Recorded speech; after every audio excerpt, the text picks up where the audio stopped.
Today in the CEO Barbecue, we're looking at a small gold and silver producer with a mine in Mexico named Starcore Mines. For a bullet point summary of this and all other CEO interviews, please go to resourcetalks.com and subscribe to our free weekly newsletter. The company you're about to hear from has paid us for the production of this interview, but this interview is still intended only for experienced speculators because this is venture capital and mining is a very risky industry where failure is the norm. All conversations are general and impersonal in nature, and they contain forward-looking statements. I'm not a licensed financial advisor, and my business sells content-producing services, which also makes me biased. So before continuing on, please talk to an independent investment advisor with a good long-term track record because your capital is at risk, and also visit setterplus.ca where you'll find the company's official filings. If you're not 100% sure you understand all the biases and the disclaimers that I just showed you, please go to the last section of this video and do not consume this content unless you fully understand and agree with everything said herein. That all said, Starcore operates the San Martin underground mine in Querétaro, Mexico, about 200 kilometers northwest of Mexico City. They produce roughly 12,000 gold equivalent ounces per year, and they expect to be able to do that for another 10 years based on the assumption that the current reserves and resources get replaced through drilling, which is, of course, something Robert and I will talk about later on. The company is now debt-free and cash flow positive, although they've recently been having production issues, most of which typical to the narrow vein, high-grade nature of the ore body, where grade continuity, metallurgical performance, and dilution control and stuff like that in general require additional efforts, is what I'm going to say. And that's something we'll talk about as well. Does that influence the bottom line for the fiscal 2026? When are those issues going to be solved? And will they be able to remain debt-free and cash flow positive is something that I'm hoping Robert is going to tell me more about later on. Talking about that most recent quarter, though, there are a couple of numbers worth pointing out here. Cash on hand, it was close to $10 million, and working capital of $7 million. That's all as of October 31st, 2025. Gold and silver sales during that quarter came up to almost $11 million, but that didn't result in a positive net income, unfortunately. So Starcore recorded a loss. So it recorded about $700,000 in losses, but a positive EBITDA of $1.7 million for the 6-month period that, again, ended on October 31st this year. And that money has generally, historically, within the company been used to fund exploration and further development of the different targets, which is more or less the business strategy behind Starcore, the way I understand it. It's essentially they want to be a self-funded explorer and grow a mining company through exploration that way. Although worth pointing out, they aren't there yet because just recently in October, they raised $5 million of equity with a half warrant. Are they going to keep doing that? Do they need more capital raises, or are they going to be soon at a point where they need no more dilution, need no more debt? Well, again, all of that and more will be discussed later on. So this mine in Mexico, San Martin, that is the flagship asset, and that's the vast majority of the focus. But Starcore also has a portfolio of assets, really, and they've got other stuff in Mexico. They have some stuff in Canada, as well as interests in Côte d'Ivoire, which is currently being worked, and it's something that I'm hoping I can get more information on. But none of the other assets are currently being advanced as aggressively. Like in Canada, they're not doing much. But are there any plans to change that or sell those assets, monetize them? Is there something they can do to generate any kind of value from those assets? Is something I hope I'll get an answer on later on in the conversation. Starcore is listed as SAM, so that's SAM on the TSX main board, where the average 3-month volume is about 300,000 shares. The stock's 52-week high is 94 cents, and its 52-week low is 12 cents. With a market cap of just under 80 million Canadian dollars and just under 90 million shares outstanding, today this is a 90-cent stock with a 50 and a 200-day moving average at respectively 61 and 37 cents, which means the stock is now trading well above both of them. Moving on to the share structure, again, just under 90 million shares outstanding, accompanied by 13.7 million warrants with an average price of 33 cents, really at various prices, though. So there's some warrants at 27, at 30, and at 35 cents with this recent financing, as well as their 3.9 million RSUs and 5.5 million DSUs. which means the number of fully diluted shares is about 113 million, meaning an increase of about 26% in shares outstanding could happen if all the dilutive securities get exercised.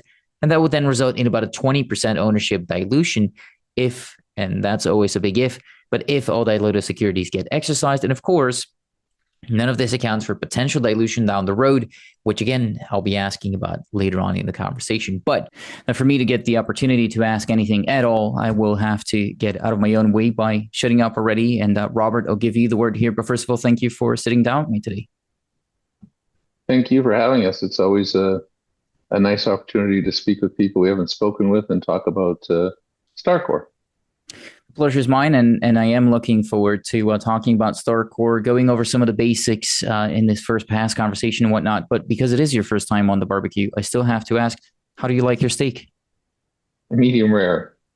That's my answer as well, and it's unfortunately the boring answer. I don't have any jokes about that. I always hope people are going to say it's rare, and then I have some jokes about there being blood in the streets and whatnot. But we'll leave it at that. And no jokes aside, though, Robert, since this is your first time on the barbecue, we're going to have to go through the smell test, which intends to understand more about yourself and what your incentives are and the track record of management and whatnot.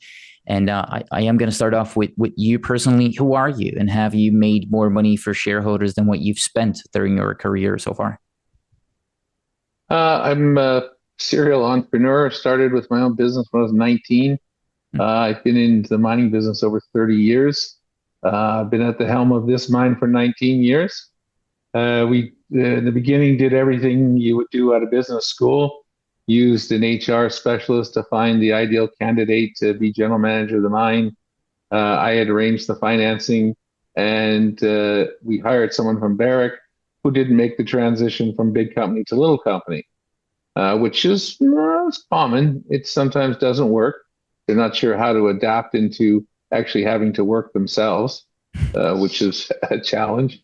And then the 2007-8 financial crisis came, and we had $13 million in debt to a bank in London, and their portfolio got redeemed, and so they tried to sell the mine. So we came up with a strategy there. I was asked at the time, why am I bothering? Why don't I throw the keys in like everybody else and just sell it? But at that point in time, I had all of my own money invested, and everyone I knew had invested. And so for me, that wasn't an option. So over the last 19 years, we've gone through, as you very correctly said, peaks and valleys of production and some very good years. We paid a dividend at one point. It's a very good question. Have I made shareholders more money than what we spent? We've really tried to take care of dilution with the company.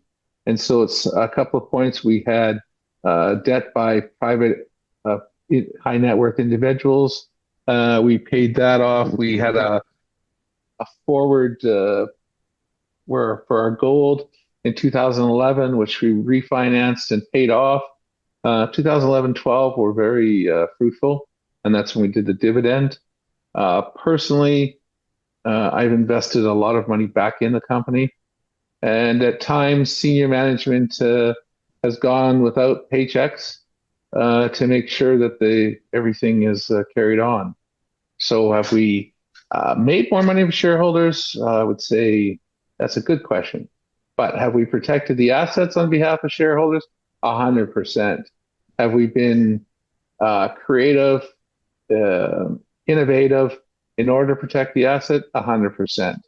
We've gone through black swan events. 2010, there was the bicentennial in Mexico, and we had dynamite stolen from the mine. They wanted to close us down. Fortunately, because of people that I knew in Mexico, we got to meet with the Secretary of Defense, and he was assured that we were going to change the policy, lock things down at the mine, so we didn't lose our permit. So, it's been a journey. It's been a very interesting journey, and now we carry on. Well, looking at the price chart from hitting kind of a high, I think at about 416 in 2007 to now, the stock is down about 80%. And I think that this conversation is going to be all about, can you fix it? How do you fix it? What is the strategy? So we'll talk about all that and the steps that you've had in the meantime. and potentially the lessons that you've learned as well as we go through it. You said you're a serial entrepreneur, Robert. Do you currently do anything else? Any other jobs? Any other executive or board positions, or anything privately that takes up any of your time? I don't. Okay, It's so this is 100% 100% of your focus. focus. Yes. He also talked about skin in the game. How many of the 90 million shares outstanding are owned by management? I would say 10%. Okay. What do you think is the average And cost of that again? Because I mean, if you've been involved with the company for a while and it's mostly been at higher prices than now, so what's the average price that, like for example, you've paid for your shares? it's a variety, but the last financing I participated in, I believe we did 30 cents Okay. or 25 cents. But it's a blended cost. I would say 40 cents in there, maybe 40 to 45 cents. Mhm. Uh, but we've never, all the shares have been bought. We've never taken any compensation in shares. Mhm. And that's with your share structure. I want to point something out. You said it was 113 million. RSUs and DSUs aren't share issues. What they are is compensation based on share performance. So there's no shares attached to that like options. It's a different financial instrument. So fully diluted, there's 103 million. Okay. That's a fair note. And really what I'm looking for there is cheap paper. Was there any cheap paper within or outside of what management owns when the company got formed or whatever there might be? No, when the company was formed, we bought the mine from Goldcorp. It was a cash transaction of 26 or 24 million and 2 Mhm. million in shares. And there was no share, there was no vengeance. There's never been a Mhm. vengeance. We have taken over companies which management has been a part of, but that's all fully disclosed. And every position there was a cash bought position. Right. Well, when you talk about again, just going back to that skin in the game part, would you be interested in and able to be buying some shares in the open market at the current price? I know the price has gone up a lot year to date and over the last year as well. But are you in a position and would you be looking to buy any shares yourself? I could be in a position, but because of the information that I know, it would be very difficult for me to do that. And the stock exchange prohibited management from participating in the last financing because the increase in the value before the financing was closed. Mhm. Well, actually, So talking about insiders were not allowed to participate. all right. And it's actually talking about that. Looking at the SEDI filings, the colors are kind of all over the place essentially, and that's about as much as I understand. I mean, green is good, red is bad. That's how far my mental bandwidth goes. But I do see some red in your case, and some other insiders were selling at certain occasions earlier this year, but then buying some, and there's exercising of warrants and whatnot. Warrants. What's going on? Yeah. Yeah. Well, we sold some shares to take down the warrants. So we sold some shares in the open market to take down the warrants, which then the money goes into the treasury. Yeah. So you're not looking to sell your shares right now, and you're essentially sticking with the company until what it pays a dividend or until it gets sold. How do you make money on this thing? By completing the task, either by making it into something much bigger, and a merger happens or a buyout happens. Mhm. Um, there's a number of scenarios. There isn't a fixed scenario for us. There's a fixed scenario on growth, which is also has to be flexible depending on the market. But we recently acquired what we call the La Tortilla project, which is within 2 hours of our existing mine, San Martin. And so San Martin, it has environmental permits for another 12 years for tailings. And we actually use a dry stack tailings there. We don't have a tailings dam. Mhm. We extract the liquid back out. We recycle the chemicals. So that gives us a lot of room to grow. And so it being 2 hours away, the intention is to truck material, process it at the mine, and be able to be efficient and in production with La Tortilla in the next 3 months, 3 to 6 months, ramping up. It's a past producing silver mine. Yeah. And so the infrastructure or the tunnels are there. We've already identified where we can buy a tunnel structure, a used tunnel structure from another mining company. So you basically insert that in, you basically, blast and make the portal bigger, and then you insert this in for structure, for safety. Yeah. So we've identified that. We've published results, which we think our average head grade would be about 550 tons, or sorry, 550 grams of silver per ton. And so we're pretty focused on improving the grade at San Martin. The recovery part, we have two types of ore, San Well, and I'm Martin. sorry for interrupting there, Robert. We'll definitely get to that because it is so part of the challenges that you've had are definitely going to be part of my questions here. But Sure. just before we move on from that, I still have a couple of questions on the smell test and talking about insiders. Do you or any of the other insiders personally own a royalty on any of the projects you have? No. Okay. That's good. I always want to have that. That's like one of the top things on my checklist. So I always want to have that out of the way first. And it's about this is for the smell test. I do want to move on and talk specifically about the business strategy, which for you, and correct me if I'm wrong, but like I said at the beginning, as far as I understand it, it's essentially a self-funded exploration company that you're building into having different mining assets. But again, you have had to raise money last year and this year as well. So it doesn't seem like you're there now, but really the question is, how far away are you from that position of never having to raise capital again? So we only raised capital this year. Last year we didn't raise any capital. We haven't done an equity financing in over a dozen years. So we've been self-funding, and we wanted to accelerate our growth for La Tortilla. We could have carried on and been self-funding, but it would have been slower. The money would have come in slower and development would be slower, as we're fully funded in order to put La Tortilla into production. So that was the reason for it, and to include some new people that wanted to get in and be involved with the company. Mhm. And to our current shareholders, or at the time, they were unhappy about that. Some of the larger ones were unhappy, but it was the right move on behalf of the company, because the price of the equity then has had a nice gain. When I talked about raising capital last year, I see here that on June 7, you had a news release that you closed a non-broker private placement. It was a small one, so it was about $500,000. And you did that for Oh, metallurgical okay, testing. So that's that's what right. I was referring Yeah. to. Okay, no, that was to include the metallurgical company, because they wanted to have. You are correct, and so in that, That's right. Yeah. my apologies, but that was a strategic um, investment for the metallurgical company. Right. It's also I really want to talk a little bit more about the strategy as a whole here, where you're again trying to self-fund exploration out of the cash flow of a small mine, which can work if the long-term cash flow is reliably and easily modeled. But what do you think is what is the biggest challenge in you talk about a small mine being as much work as a big mine. What is it for you? What's the biggest risk or challenge for that strategy overall? It depends on the month, depends on the year. I mean, with the last government in Mexico, their risk was, what are they going to decide this week?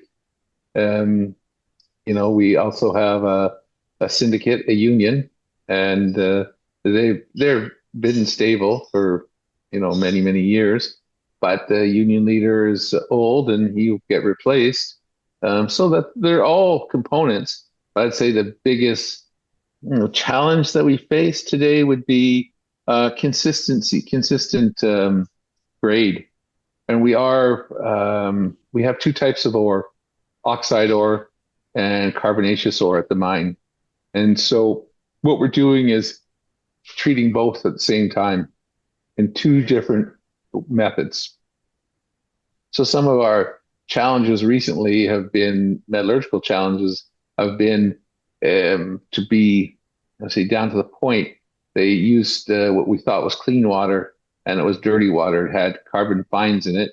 And what happens in that scenario is the carbon fines act as preg robbing. They rob the pregnant solution of the gold. And so that's did have a challenge for about 6 weeks, and then they discovered that what was going on, and so then we stopped treating the carbonaceous ore, and it's growing pains. The people are very capable of what they're doing. They're experienced metallurgical engineers. There's a team of them, and it's really a growing pain. But that's all been resolved. We'll be back to some of those details later on. And something you said there reminded me to go back to that never having to raise capital again, potential there. What if you did have to raise capital again though? In the meantime, do you think you'll go for straight equity, again, warrant, half warrant, or something like that? Or do you see the potential for a JV or maybe a cleaner raise where you bring in a strategic or something? Is there the potential of that? A joint venture? No, I don't really see that. Um, on some of our other projects, quite possibly as a way to generate money. For example, El Creston, which is a fully delineated molybdenum project. It's got over 70,000 meters of drilling. It's got a PEA study, and it has a copper porphyry attached to it. We are talking with some private groups about the porphyry. So money could come in through a joint venture on that porphyry project. That is something we're looking to joint venture or sell. It's very interesting. And what the unknown is that the porphyry, the size, and whether the porphyry is split by structure. There's a big fault that goes down the middle, and it's never been drilled as a porphyry. It's only been drilled as a moly project. But the results from the drilling of the moly, you intersect the copper and the IP, the small IP that's gone onto it, for sure, there is a porphyry attached to it. But like I said, the hook is whether that the structure separates the deposit or not. And so that's what we need to find out, but we would rather do a joint venture and have someone else spend their money and find it out or sell the project. What are you spending your money on? I think what do you have, as I said at the beginning, about 10 million bucks right now. What's the breakdown of the 10 million that you have right now? Where is it going? Going to drilling, a big forward-looking statement because not announced IP survey on some targets that we have at San Martin to greater define through science the targets, be more accurate. Part of the challenge at San Martin is the overburden. And so, the science isn't so accurate when you've got a large overburden, and neither is drilling, and it's not that economic. So generally the movement is a bit slower because we're working from underground. So we're having to push meters through in the tunnel in order to then set up drill stations so that we save money by not drilling from above ground. But now with the advances in IP technology, you're able to go deeper and through the overburden. And so that's coming up, an additional drilling. And then La Tortilla, as soon as we're permitted on La Tortilla, we'll be doing an aerial IP survey, and then we'll be drilling straight away, and we'll be shipping ore, rehabilitating the tunnel, putting the insert in, and then shipping ore as bulk samples. No dividend or buybacks planned, though. Again, just going through that, those news release of 2024, I see that you did some of that, or a little bit of, a little bit of buying back. Are you going to do any of that in 2026? I don't believe we will. The idea for 2026, 27 is to build cash flow. Okay. Generate cash flow. Anytime that we do get into a position where that we have a large amount of money, we would consider a dividend again. So that's for sure. As far as a buyback, like I said, fully diluted, there's only 103 million out. Everything that you think of in any business, not just mining, and any move that you do as a CEO is a double-edged sword. And depending on the moment and the time, you either get it right or you get it half right. If you get it half right, you can go back and correct it. But so, buybacks had a role in the time, and sometimes they don't have a role. Dividends have a role. The bottom line has a role. But one of the things that corporate world is looking at is that for shareholders, we've driven to the bottom line for so many years People have forgotten about infrastructure and reinvestment in infrastructure. Now inflation's kicked in, and it's going to hurt. It's going to hurt shareholders. I'm not talking just mining, I'm talking globally. And so inflation is a big factor. And I think that I know we're being lied to about inflation. The government says in America says it's 2.5%. How has the price of food gone up 29% since COVID? Those two numbers don't work. That's that probably is a podcast in and of itself. But I do tend to agree with that, and I mean, there's nothing to disagree with there. But do you see yourself eventually going to a point where you pay a consistent dividend? Is that part of the goal for you, or would you think like growth is going to be the name of the game until you get bought out, or are you working toward a dividend? I would say that both options are there. I wouldn't say bought out, but possibly I'd say we would work to make ourselves attractive by share price and by cash flow. I would say that the next 18 to 24 months is production and cash flow. Mm-hmm. We're in manufacturing, essentially. We manufacture gold and silver. And the buyer right now is very keen or very hungry for gold and silver. So we want to manufacture as much as we can and deliver it to market. That is the bottom line. So I would say would be the focus. Now we get approached quite fairly regularly about different opportunities to merge, opportunities to buy different properties. And really, we haven't found, other than this last La Tortilla, we haven't found a lot that's been attractive. Either that the deposit's marginal or the price is way too high or it comes with a cash, an NSR, stock. The deal's too fat. And so it doesn't make, a lot of sense. I'm really wary about some of these or doing a deal which is too rich. And then because of production, because of the cost of infrastructure, you can never achieve a goal for shareholders. And we're not in this for 10 cents, 20 cents. Shareholders invest in mining. They want to have a good return, a double-digit return, and that's what we're after. So if you do a deal which is too rich, it's very hard to achieve that. So you're already, behind 20 meters when you start. So trying to get ahead of that 20 meters is difficult, if that makes any sense. You've already burdened yourself enough that it's going to be difficult to move forward. So in the case of La Tortilla, the point is we're using existing infrastructure. We are going to have to spend some money upgrading the mill, redoing pumps to handle the extra capacity, but not on the mill. So that using existing infrastructure that's ready to go, that's a big deal because you don't have a time lag. You're not waiting, a year, 2 years for something to be built. You're not going into test mode. Metallurgically, we've tested the ore. We know it's there.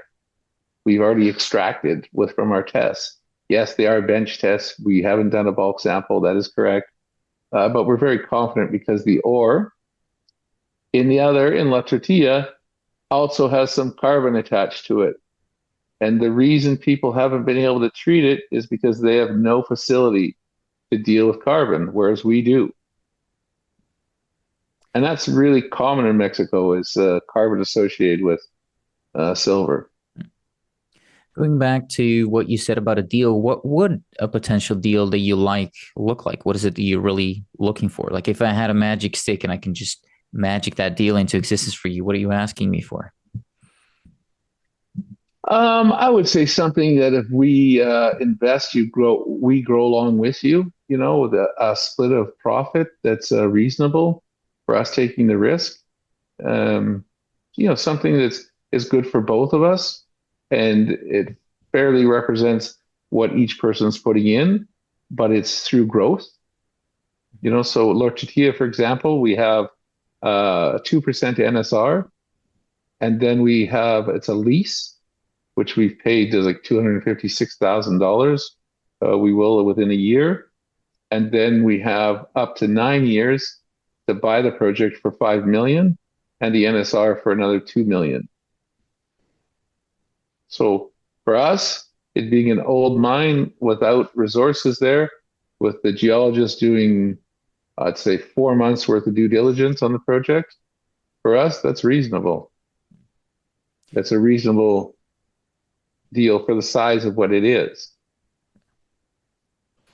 Would you be more interested in smaller deals like that, or would you be necessarily looking to, merger of equals, or doing something larger? What's the strategy in terms of size?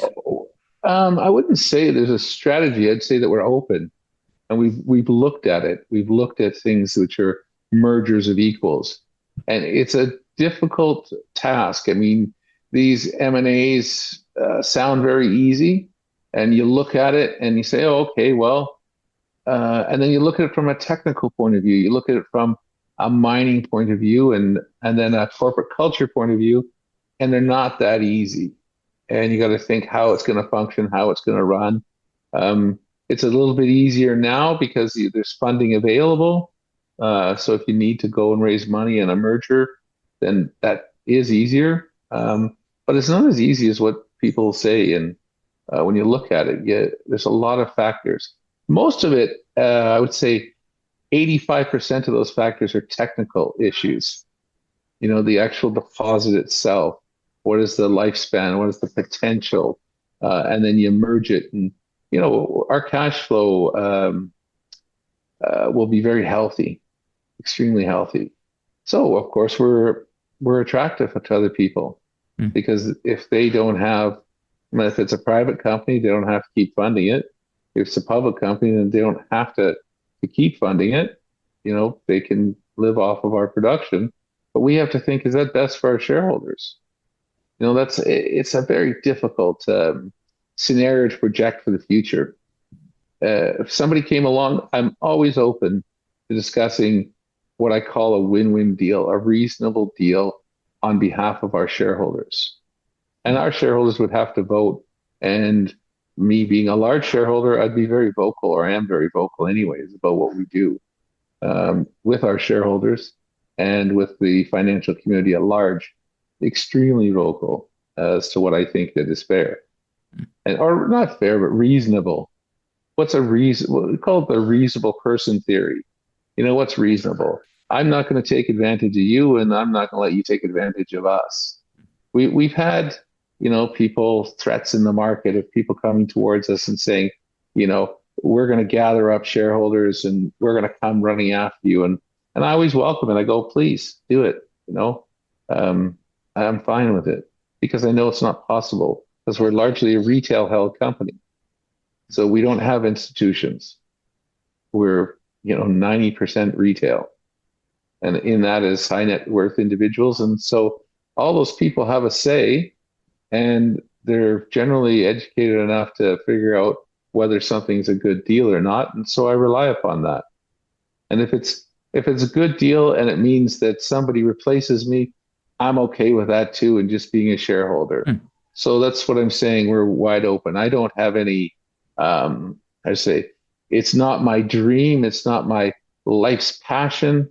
It's something that I'm doing. I've done for 19 or 22 years since I started the company. And would I be looking for an exit one day? Absolutely. Am I open if a younger, more capable person could carry the company and lead us to the promised land? I would step aside because I'm a shareholder. So But that's about it. You're answering a question that I already had, Robert. So that's good. And it was, part of it was thinking, do you remain CEO? How long do you see yourself remaining CEO for? And so on and so forth. So it's a good point. I want to go back to the 10 million that you have right now, and you spending it at San Martin and the rest. How much money are you spending on San Martin, and what are you looking for there? What would you consider success? Generally, what am I looking for there is to San Martin. We have some geophysical targets which were defined from an old geophysical survey and reinterpreted. And what we want to do is a up-to-date geophysical survey there, IP survey, And that's what am I looking? I'm looking to greater define the targets, narrow in on what the targets are, and have the geophysicists look at them and match them with the geology and to see where we should. I mean, they're very close to each other, but I can focus on one target or the other target. And depending on which one, I believe which would be more fruitful sooner for us. So that's what I'm looking to do at San Martin. So to answer your question, I'm looking to spend about 5 million of the five. 5 million is usually what we keep on hand as our security blanket, if you will, our safety pin in case something goes wrong so that we can carry the company. So, for example, during COVID, we had quite a bit more. We had around 12 million. We didn't stop production, but we slowed down. And so we had money. The company wasn't very profitable then, but we did break even. But we were able to support the team and the staff and not have to fire people and operate at the same time. So I like to be in a position that I'm safe or I can weather any storm, put it that way. Any black swan event, if I have $5 million in the bank, I can manage on behalf of shareholders to find a solution. Yeah. So that's the strategy there. But it is mostly about replacing what's being mined out then. Do you think there's still potentially transformative growth that might come there as well at San Martin? Absolutely. As I started, I think in the beginning, is that what keeps me going or motivated is the mystery of the geology. So that, the potential, it's a big property. It's 12,092 hectares, which is 10 by 13 kilometers. And some geologists say that we don't have enough of the property because it's a big system. And to put it in perspective, we're working 11% of that property. Yeah. So of the 5 million, how much are you spending on that growth and not only replacing? Well, about say 1.75 million will go in San Martin and 3.25 million at La Tortilla. Okay. Yeah. And that's so La Tortilla, sorry to jump in, but La Tortilla is instantaneous processing. As soon as we rehab the shaft, we put the insert in, we're shipping bulk samples. We're generating cash flow from it straight away. And that is really the objective here. As I said, we're manufacturers of gold and silver, get it to market, and reap the benefits of the sales of these great prices we're having. Yeah. Does any of the drilling that you're going to be doing revolve around the production issues that you've been having? And just in general, this is maybe a point where we can talk about that as well. But what's really going on? What kind of challenges did you have this past quarter at the production level? And is any of the drilling that you're doing going to help you with figuring out the grade continuity and everything else that you mentioned? It already has. And part of underground and in a mine that's heavily fault controlled is ground stability. And so our number one concern is safety of our workers. And we have a very good safety record. So we would like to maintain that safety record and be very careful underground. And what happens is that the faults often represent unstable ground. So we've worked with the suppliers for shotcreting and for rock bolting. We've come up with, I don't say new strategies, but different strategies using upgraded technologies for underground stability. And so different parts of the mine have different types of rock. Some is more stable, some is not. And so in the high grade, generally it's not as stable because the high temperatures, the faults. So we've been working extremely hard to make that safe and secure for our workers to get into. So that it's, as you said in the very beginning, I mean, it's, as I say, peaks and valleys of a mine. You drill, you harvest, you produce, you have some great years, and then you slow down a little bit because you get a little bit stumped or behind the science. So the point now is we're trying to do is to get ahead of the science. But we've been trying to do that for many years. And it pays off. It pays off, and you have several years, and you don't give up, but you're still trying to get ahead of the science and understand the geology. Understanding that geology is not easy either. I think there's a couple of things that I wanted to talk about there, including the clay that came up, but it's and its source of that clay, but it might actually be worth it to do a whole episode on the geology here at some point, maybe later down the road. But maybe for now, in the sake of not wasting too much of your time, what is production looking like right now? Because you said some of that is some of those issues have been or it has already helped. Resolve. Some of that drilling has already helped with some of those issues. What is production like in December, and what are you targeting in terms of production volume and revenue for the full current quarter if those issues are fixed? The quarter ends in January. Our year end is April 30th. Mhm. So Q3 is January 30th. So I'm seeing a forward-looking statement, a marked improvement in December and January because we've reached some more areas or areas that are more fruitful than others, if I can say that, Mhm. higher grade. And so I'm seeing that and the issue with the clay is similar to the carbon. So with that being resolved and back separate again, then we're back to 85, 86% recovery. And so, and depending, everything at this mine is driven by grade. Everything. Your all-in sustaining cost is determined by grade. Your metallurgy is determined by grade. So that's why we try and blend the high grade and get a consistent grade going through the mill so that we can have consistent recovery.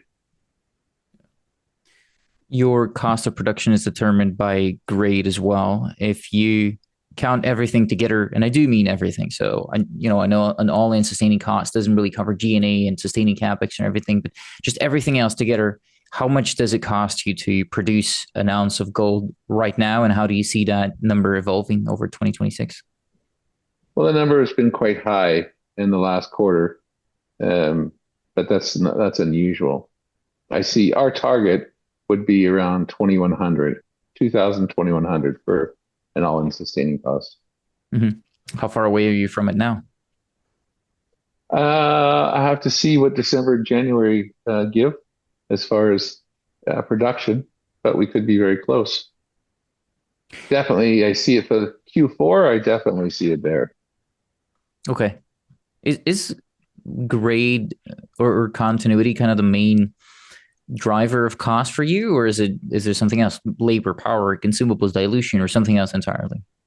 Well, that's all gone up. That's what the new all-in sustaining cost would be, like say 2100, and that's gone way up from, you know, down 900, 1300. But all of your costs, your labor costs have gone up, your electricity.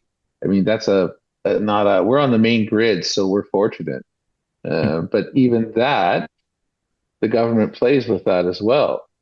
I mean, we have meters, and we check the meters like every day, a couple times a day, and at 6 o'clock we shut down for maintenance. 10 o'clock start back up again, which is very common that you go off the grid at peak and then resume after peak.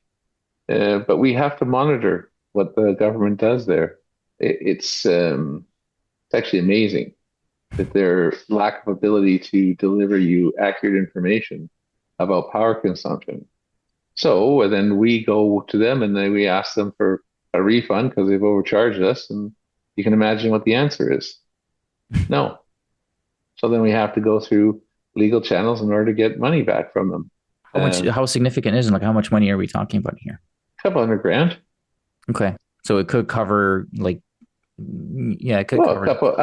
a couple hundred grand, say, call it 350 a year. Okay. So it's not insignificant. And at the same time, it's not significant. It's just a process we do, you know. So diesel's gone up. I mean, gasoline is the same price as it is in Canada. Yeah. Wages have not.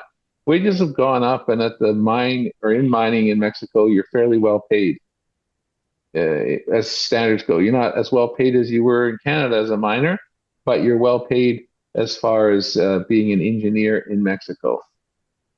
Is there still a Mexico cost advantage though when it comes on to actually producing gold and silver right now? There definitely is. I would guess. So I'm guessing a rough estimate. I'd say there's a 30%. Where does that come from? What's cheaper in Mexico than it is in Canada when it comes to labor? Labor, outside of labor, Yeah. I would say service to equipment. Hmm. So the equipment servicing and the longevity we get out of equipment. So we have maintenance programs which extend farther than I know some of the Canadian companies even deal with. Their policy is to keep a piece of equipment for so long and then feed it out and get a new piece of equipment. And we generally get double of a life out of a piece of equipment. And Is so it if you break it down on a cost analysis basis, if we were a big mine, it wouldn't be profitable. You wouldn't do that. But because the mechanics are on site, we have a full range of heavy duty mechanics. They rebuild equipment and they make a good wage as a mechanic, but not equivalent to a mine mechanic in Canada. So there's savings or small savings like that there. Um, Lubricants, we have access to foreign made parts easier, like made in China pumps. They're OEM, they're original equipment manufactured parts, but we have a greater access to them than you do in Canada. mhm. So small things like that add up. The cost of dynamite, I know, is cheaper. Is it hard to get some of the supplies in there though? I mean, in terms of machineries or other parts that you might need, or stuff like dynamite, is it harder to get it in Mexico than it would be in another jurisdiction? No, I mean it's harder in Africa and Côte d'Ivoire to get parts for a Toyota truck than it is in Hmm. Mexico. Yeah. So, but each jurisdiction that you go to, they each have their challenges. Some they're all different. I mean, some are parts for equipment, some is basic equipment. Others is fuel which doesn't have condensation because of the heat, because of the humidity. Diesel gets condensation, so the filters. So every place has its challenges. We're close to a village. We're very close, and so everybody goes home every day. So that has its challenges.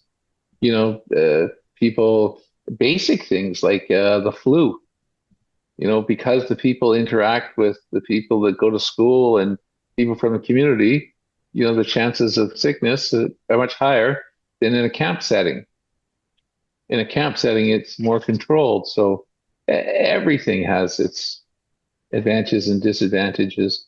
And we analyze it, look at it, and again, try and do our best for our workers. This makes me think about CAPEX as well, because when we talked about the money you have right now, what you'll be spending it on, we didn't talk much about sustaining CAPEX.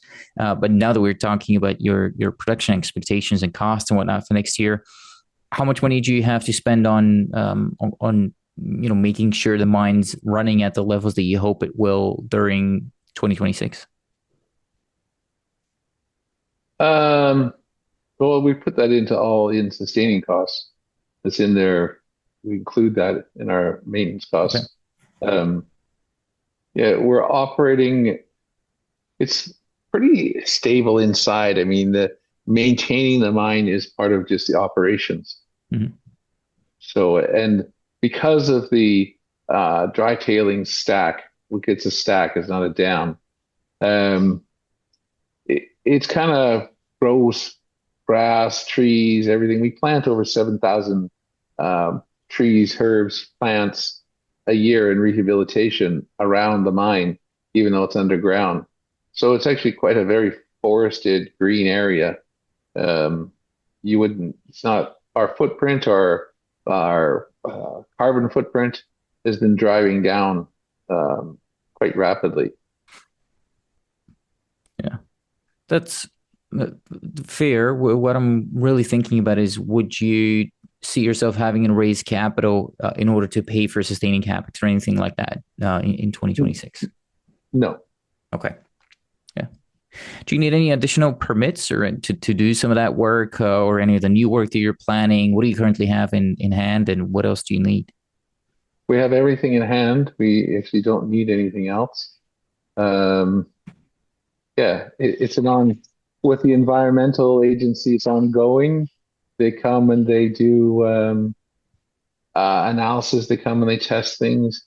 But we need to build a proper drainage system in the heavy duty mechanic shop, which is to put a grate and a drain and a filter. That's $15,000. Um, that was their complaint the last time. And it's one of those agencies that needs to find something. You kind of need to have something to give them to go home.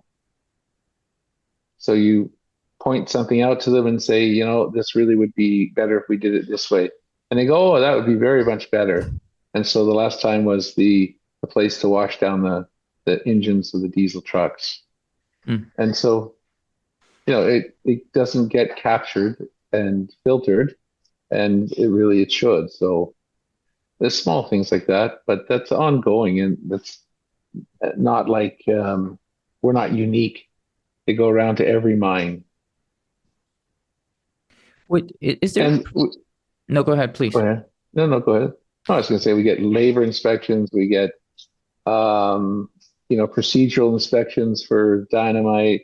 We have a great working relationship with the military, which we're very fortunate because they have a large base close by. They randomly come through the mine when we're getting dynamite delivered, so everyone's aware that we have a close relationship with them. Mhm. Um, so yeah, we regularly have visits from all the departments you can imagine. CFE, the electrical company, comes to see how that we're monitoring, to check our gauges or our meters, to see how we're monitoring them. Yeah, you name it, they come.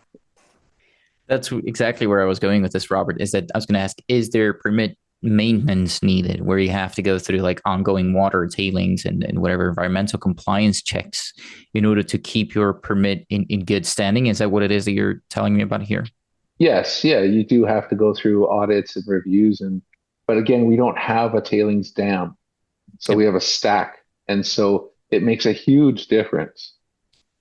But even that being said, I mean, the person that came the last time, they said for a dam, you need a 1 meter trench around stack. But that's because the old permit from original permit says dam, and it was never upgraded to say stack. So it's kind of one of those. So we take a dozer and we made a 1 meter ditch around the stack. So, you know, big deal. But But there is ongoing maintenance for every permit.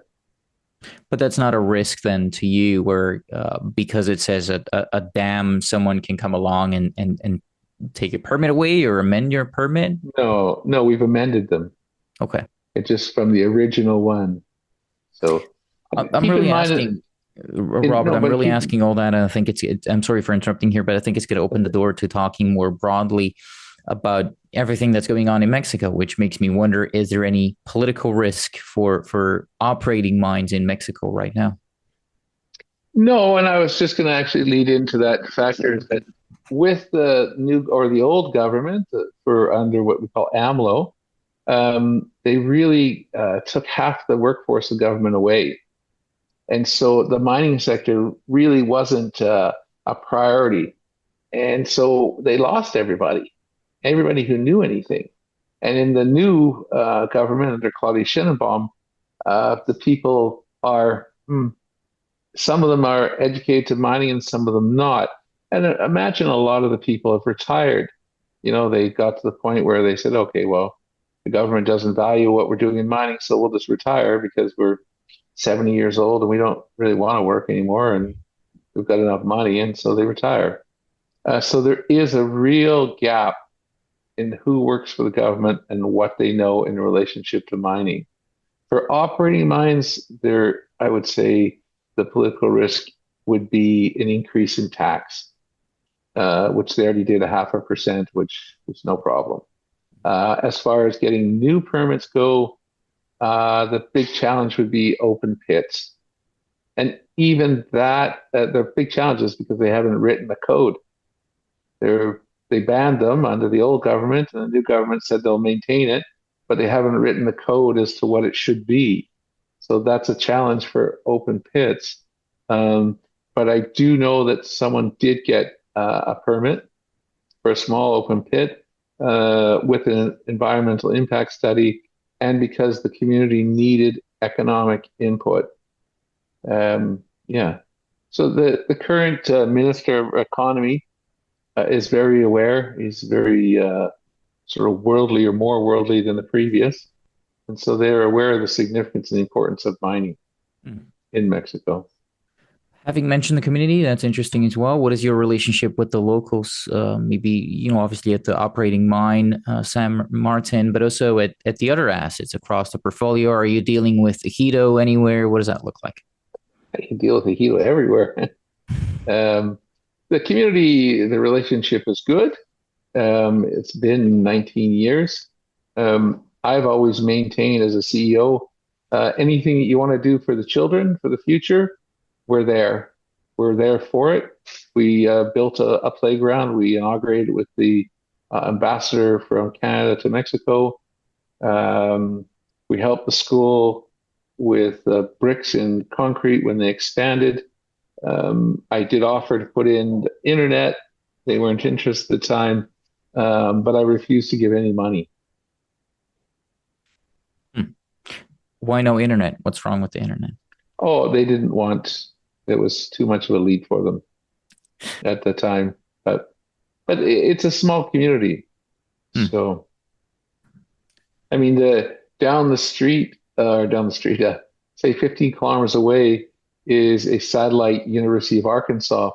And so the wealthy people from the cattle part of on the other side of where we are, they built the university because they didn't want their children or their young adults going to the United States to go to university. So they built their own. So we have a good interaction. And at La Tortilla, it's new. Some of the people from the community know us because they work at the mine. So we'll have to introduce ourselves there. That's what we're in the process of doing. We 3 years ago, we had a pilot project where we hired a doctor, and we do test the people twice a year. But what we did is we changed it from names to numbers, so nobody knew who anyone was. And we also started a pilot vitamin program, so the people underground got different vitamins than the other people. And we're just right now gathering all that data. We also changed all the food, what we feed them to ensure, and a professional nutritionist designed that.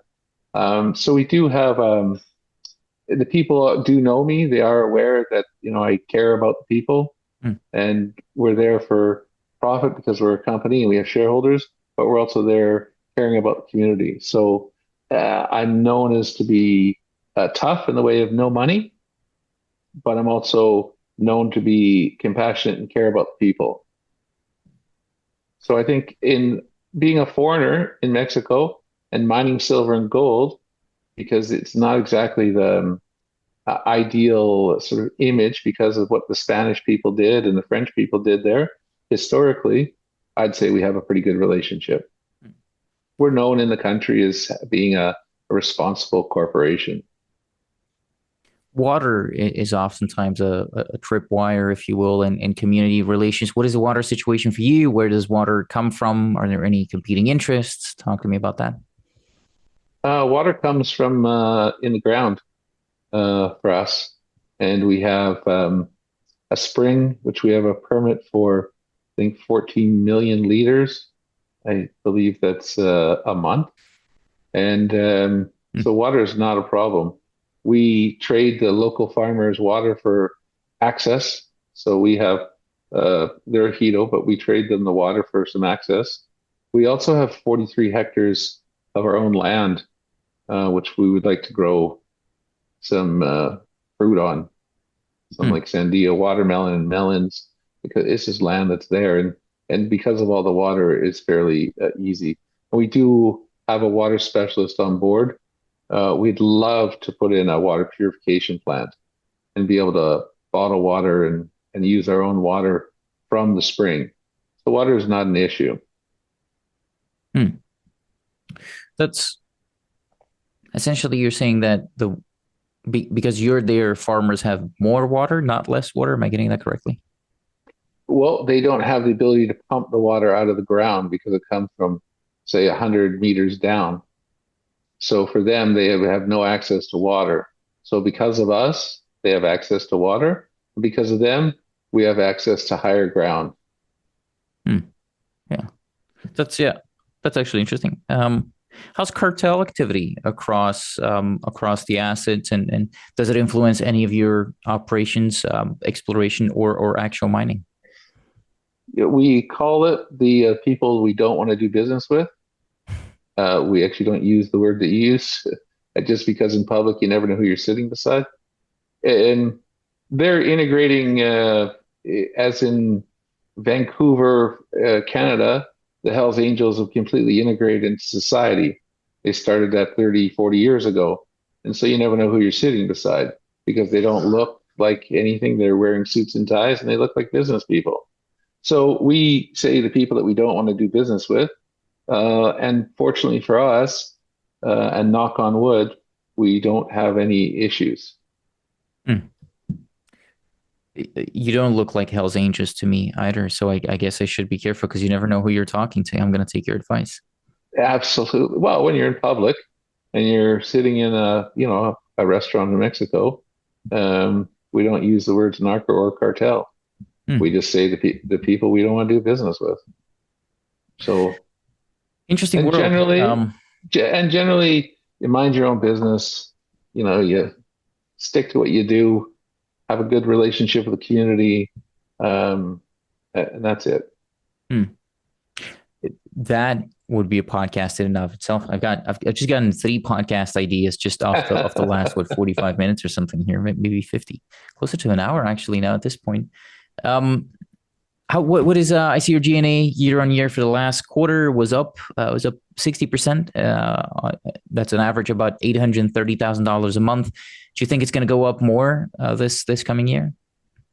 I don't think it's going to go up more, and if it fluctuates a little bit, I think you'll see it going down.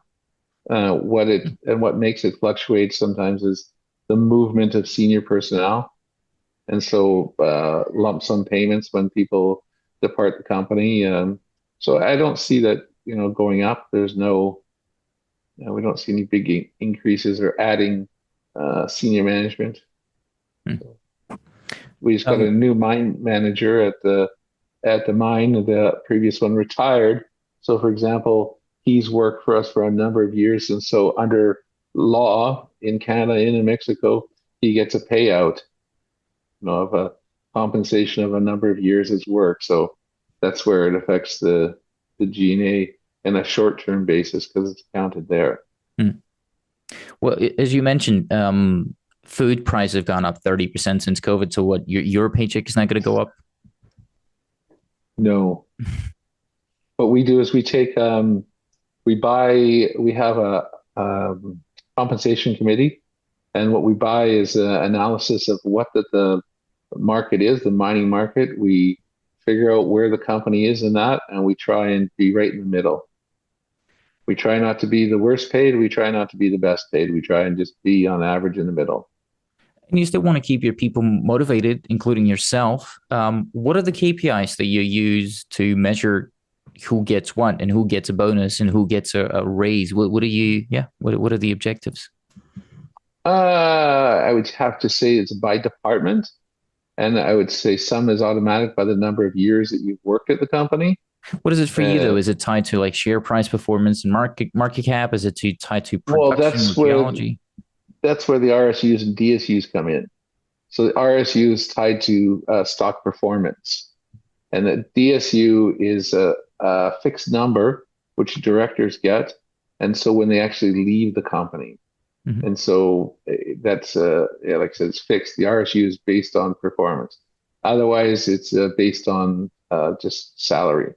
And my, uh, yeah, salary, like I said, it's we try and be on the average. When you go down to the mine level, um, they get, depending if they're in the union or not in the union, they get bonuses by production for the union, Right. by number of ounces done. The mine manager, the new one, we'll do a virtual option plan in January, and so he will have options that vest over 3 years. But it's a virtual program, so you won't get the shares. You'll get the spread between the cost of the option and where the share price is at that time.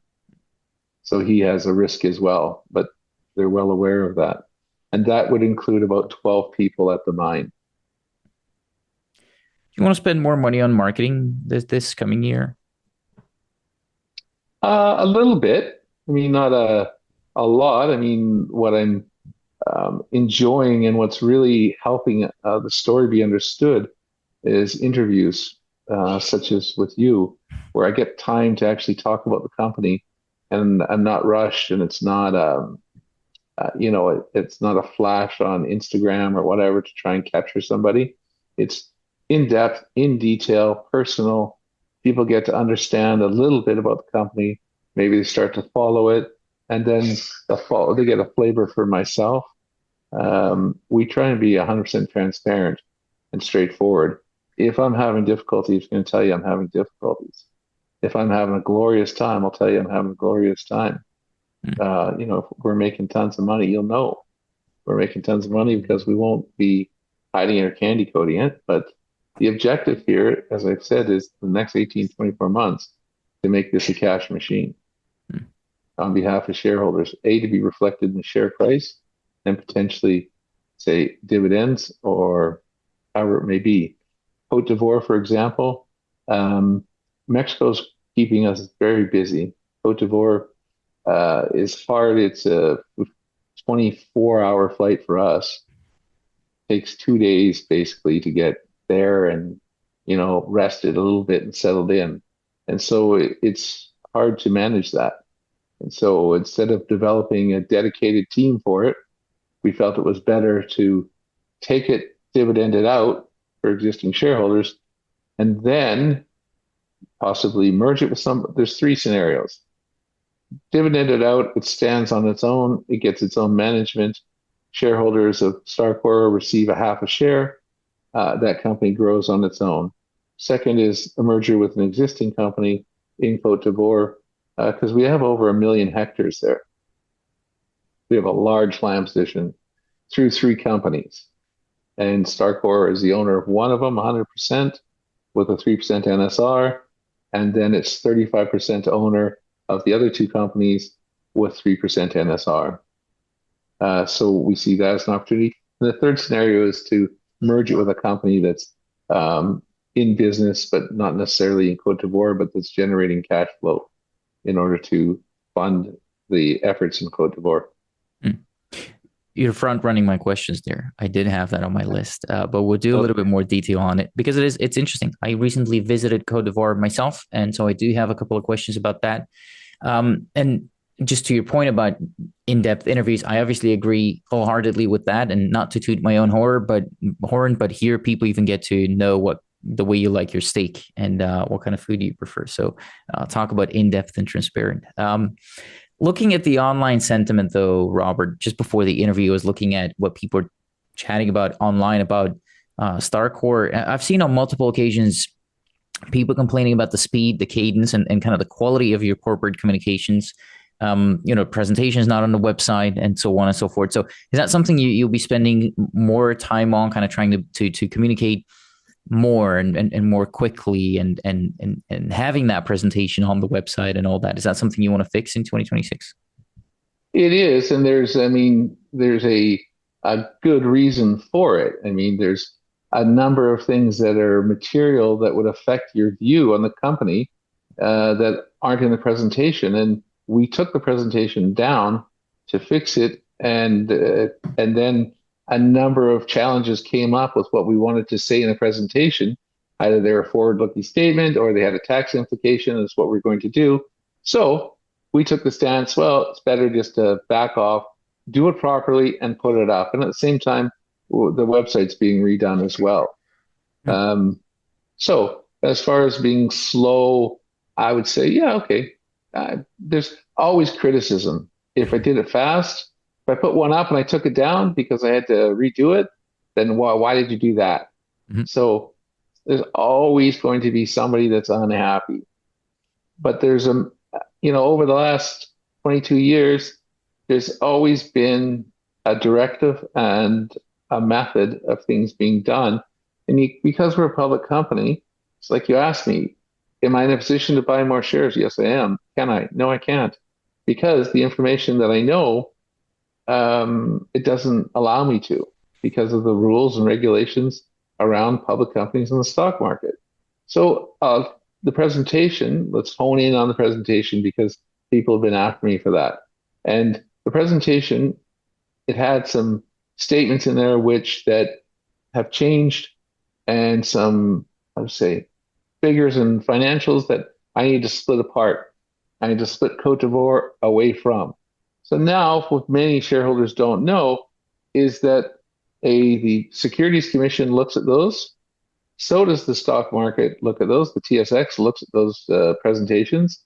And in our filings, if our filings don't match the presentation, or if we haven't given the proper disclaimers, or if it's a forward-looking statement, which that I can't verify by science, it causes a conflict with somebody. Hmm. Or the tax department.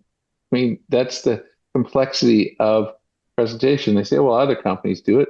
Yeah, okay, but not in a transition where you're trying to dividend out an asset, not in a transition where you've just acquired an asset and you're sitting on information which you can't make public because you don't have your permit or you don't have the technical report filed. So it's all normal challenges, but I'll try and be faster. Yes, to answer your question.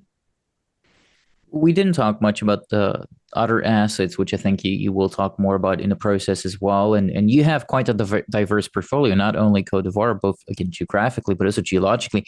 What is the play really with all these assets? What's the strategy for generating some value out of those assets over the short run? This is where you talk to me about, yeah, how do you make money for shareholders on Cote d'Ivoire, but also what you have in Canada and everything else? So let's go north to south. Let's start with the Ajax property, which was acquired when we acquired El Craston, which is in Mexico, the Mali project. The Ajax property, maybe some of your viewers will be familiar with the Golden Triangle in British Columbia.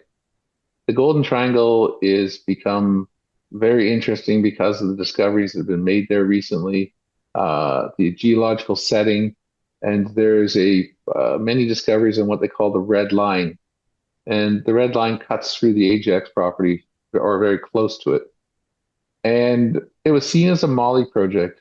But during not this year, the year before, the work that the geologists did, we discovered that there was other minerals there and other activity contained within the property. The government of British Columbia, the Geological Service, went and resampled the core for us almost a year ago, Hmm. but they haven't given us the results. So, and they did it without cost to us, so you can't really pressure them and say, we'd like to get the results. So we're hoping that that comes to us soon. So that project there, it's fully, let's say, engaged. We've done enough work that is good till 2027 and 28. So we'd like to do some work coming up this next year on it, or joint venture it. And so what makes sense there? What would I look for? Well, we look for cash that what we spent maintaining the property, and we look for some upside with either shares in the company if we like the company. We did that with Westward Gold. Westward Gold's in Nevada. We had a project there called Toabi. We did it for $100,000 because that was our holding costs over for a couple of years. And we sold them the Nevada company for $100,000 because that was our cost. And then we took 4 million shares. We still have 3.89 million shares of that company. I really like the company. And that's something that's not even seen on the balance sheet. But they been doing, they did a big land assembly in Nevada around Toavi, Cortez Hills. It's a fantastic location. So Ajax could be similar to that. We look for our cash that we spent on it to recoup it on behalf of shareholders in the company, and then shares for upside and money spent on the project. Down to El Creston, which is in Mexico, as we talked about that in the beginning, it's completely different. That is a drilled off Moly project, which has a PEA on it. It's got 70,000 meters of drilling underlying a copper porphyry. So that's worth quite a lot more money. That's, you're talking double digit millions, talking 10 plus $1 million on the Moly project. But Moly is very fickle. Moly goes up and down, and it's a strange market, little tiny commodity in its own little market in its own world, which was generally dominated in Asia by the Chinese market. So we'll see what happens. And its primary use is a steel strengthener. So we all know the challenges with steel in North America and the tariffs, etc. So we'll see. That's about 2 hours outside of Hermosillo. It's in a perfect place to mine it. Very perfect. So, and the community needs an input in the economy. So that will look to sell or joint venture, but the numbers are much bigger there because of what's happened on the project. What's the timeline for getting some of these things or getting value out of some of these things? It's a hard question to answer. Um, the Moly we've been looking for years to do something with, and the Moly market just hasn't cooperated. Back up north to Ajax, the area is very interesting, and I think that the people that surround us, which is Goliath, which is GOT, and Core, the American company, they are on both sides of us. I think they're hoping that we'll give up on our claims, but they don't know that I would never do that. Rock solid that no, because it's another geological setting which is very interesting, complex, but it's not based just on moly. There's gold, there's silver, there's copper. We only have grab samples. We don't have drill samples, so it's a bit premature to say that we actually have a deposit there. It's not a bit; it's a huge premature to say, but we have a showing of all these minerals to tell us that there's something else going on. And in the geological reports and reports we filed with the BC government, the geologist states that there is something else going on here, and it's far bigger than what we initially thought it was. So that could be, well, next summer we'll do work on it if there isn't a project or if it hasn't received a joint venture. Hmm. So the timeline is a little difficult to answer, but we're definitely open. And I'd say I'd be faster to do a deal on that than to get the PowerPoint on the website. What about the timeline for Côte d'Ivoire? What's the timeline for getting something done there? I would say in the next 4 weeks. 4 weeks. Okay. Interesting. And yeah, I don't suppose you can tell me more about that right now. But maybe we'll No, I catch up can't. in a couple of weeks. Yeah, that would be better. Yeah. That would be better. And I sure in a couple of weeks the presentation will be up as well. Yeah, I So do. and I do listen to shareholders. I do answer a lot of shareholders myself. There are limits, there are restrictions in which I can, answer questions, which is information in the public domain. I do make the occasional forward-looking statement, the occasional one, and otherwise, I pretty much for everybody's good being, safekeeping, I try and stick within adhere to the rules and with the information that's public. I am aware that we are owned by shareholders and that shareholders are my boss, and it is my fiduciary duty to keep them first and protect their investments. So I am extremely aware of that. What is the most fair criticism of Starcore that you've heard so far when you talk to shareholders or listen to them? In which time frame? obviously the last year has been very positive because the share performance. And if it was before that for longer term shareholders, it was, when are you going to do something? When are you going to make a deal? And believe me, as a team, we looked, I don't know, a dozen deals. We made offers on probably four or five. We made offers on one which, before the price of gold even had any movement, it was there was 70,000 ounces of like reasonable grade. And we offered 120 million based on the potential of what it could be using my formula of growing with us. So if the gold price rises, we'll give you this much extra. And we're going to spend this many millions on the project. And the guy said it wasn't enough. So now he's been through three joint ventures and the project has advanced a little, but not very much. So things like that. So that would be the criticism before. Um, it depends. Again, peaks and valleys. When the industry's at the lowest point, we all sorts of people said all kinds of things about us. The point is that brokers that wanted to invest in us at a low level, which we didn't need to do the money, the shares weren't performing, but the mine was performing. So we had money, so we didn't really need to raise money, but they wanted to invest money and we wouldn't. And so, we got criticized for that, criticized for, well, we've been with you for a long time and it hasn't performed. And at the same time, yeah, it's taken us a long time, but we're essentially building a company and those do take a long time. I believe now the next 2 to 5 years is our pinnacle peak. We're going to get to some great, great moments in the company's history in the next 2 years, 2 to 5. Does anyone ever give you any pushback on being, for all intents and purposes, for the time being, a single asset, single jurisdiction company? Or I mean, even if nobody asks, is it something that keeps you up at night?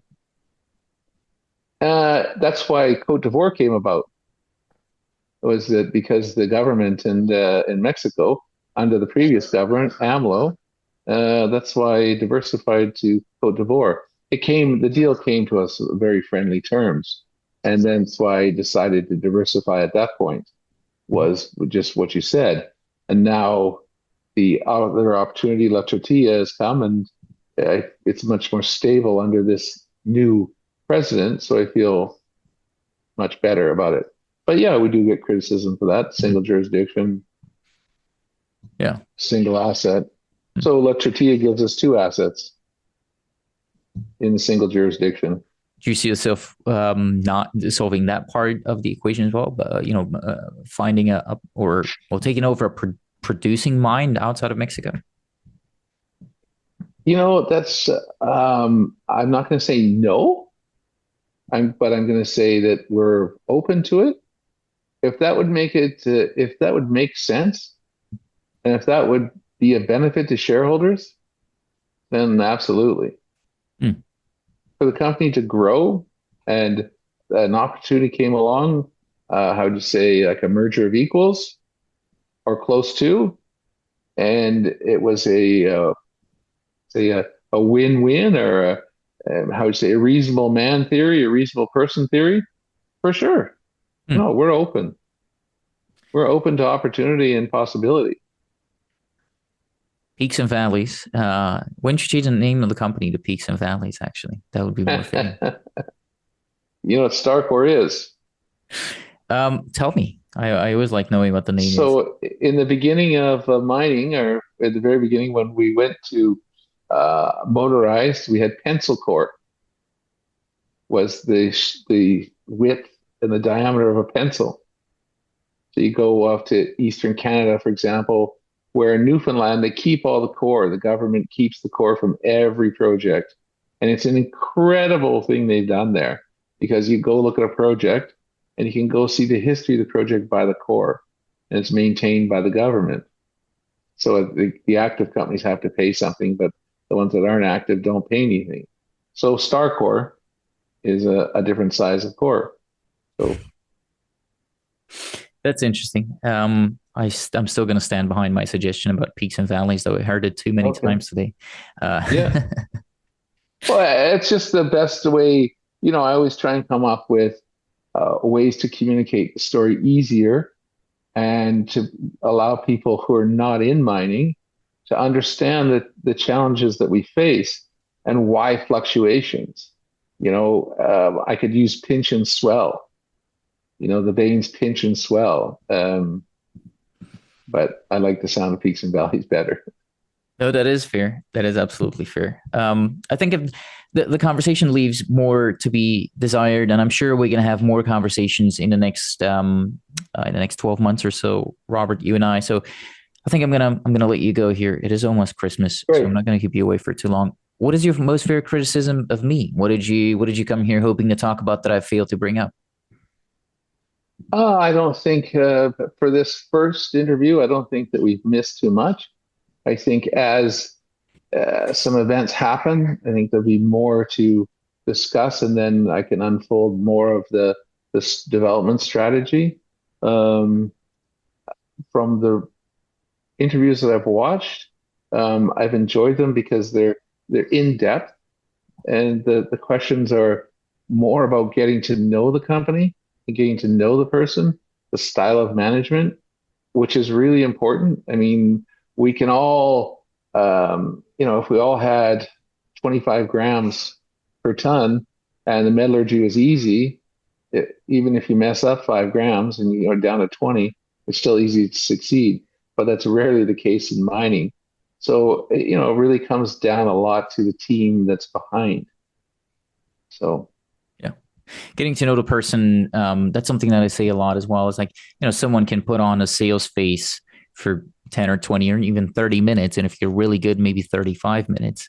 But putting on a sales face for what this been almost an hour and a half, I think, at this point, um, that's not as easy. And so, yeah, no, I really do appreciate you doing this. And I'm looking forward to our future conversations. Thank you so much. great. Thank you and Merry Christmas. Merry Christmas to you as well.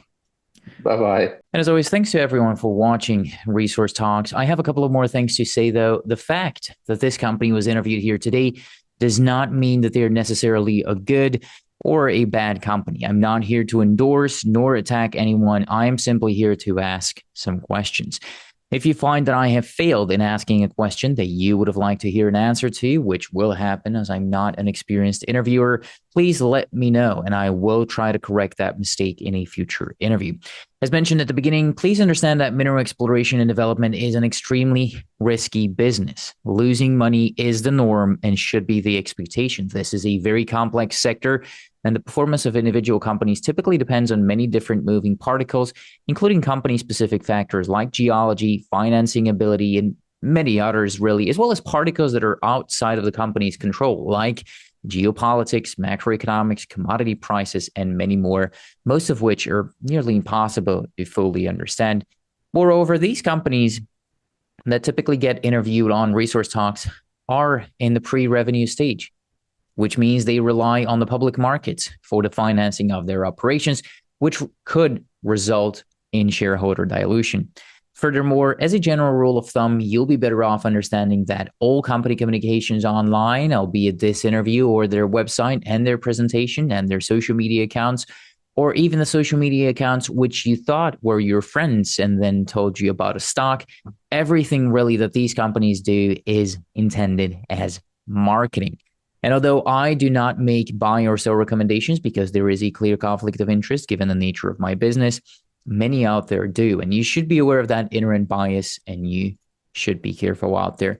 That bias is not always going to be clearly disclosed with everyone out there. So it is safer for you anytime you're watching any type of company specific content to approach it with a dose of skepticism and assume that the party telling you about it is biased in at least some shape or form, because there will always be a bias.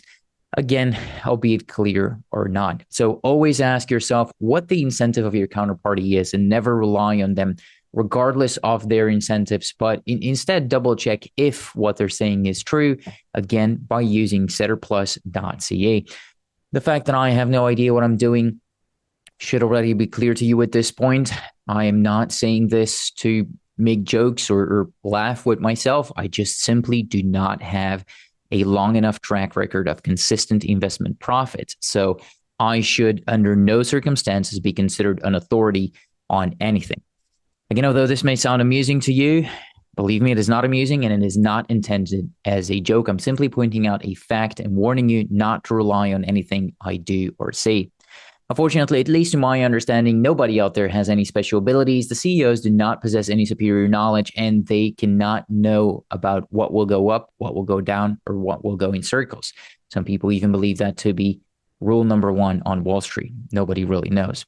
None of us know whether any of the company's activities will result in a success, again, given that we're talking about high-risk activities where most of the times it ends in failure. So unfortunately, try as I may, I won't always catch all red flags or all challenges with the companies. So even if I did ask a few tough questions in here, don't rely on this being all of the tough questions. Again, these are complicated startups with many moving parts, and I am conflicted given the nature of this business. Therefore, I cannot guarantee the quality of anything presented in this video, and you cannot hold me responsible for any losses or damages stemming from the way you decide to use this interview. Viewers, listeners, and readers acknowledge and agree that the information presented herein did not constitute a solicitation or an offer to buy or sell any security or investment or to participate in any trading strategy.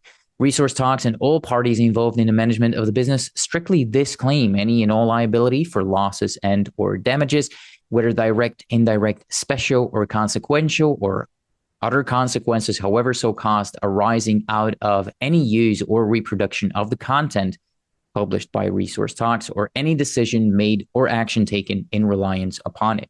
By consuming this content, all consumers vow to release Resource Talks and all parties involved in the management of the business from all claims, proceedings, or consequences. This is all to say, I know it's a lot of lawyer talk, but this is all to say that you shouldn't blindly trust me or anybody on the internet, and you should do your own research. Once again, social media is meant for entertainment. It is setterplus.ca where you do your research. That's where you'll find the company's official filings, and I encourage you to read and analyze the Management Information Circular, the financial statements, the Management Discussion and Analysis, and whenever available, the NI 43-101 technical documents. If you don't understand everything in those documents, the chances of you losing money are even higher than they normally are in this space. And as mentioned earlier, the chances of even the best analysts in this sector losing money are extremely high, since this is venture capital and it is not for everybody. I'll leave you with one of Charlie Munger's quotes, which I wish I had listened to more often earlier on, which says, quote, "If you don't understand it, don't do it."